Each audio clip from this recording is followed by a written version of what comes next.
Yan pang ulam natin mga kawakin. Wow! Bah, may itlog pa pala. Ayan o. Dalawang itlog.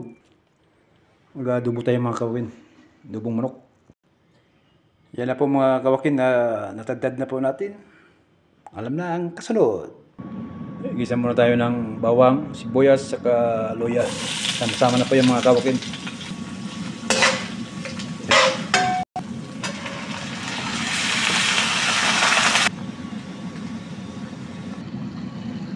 Wow!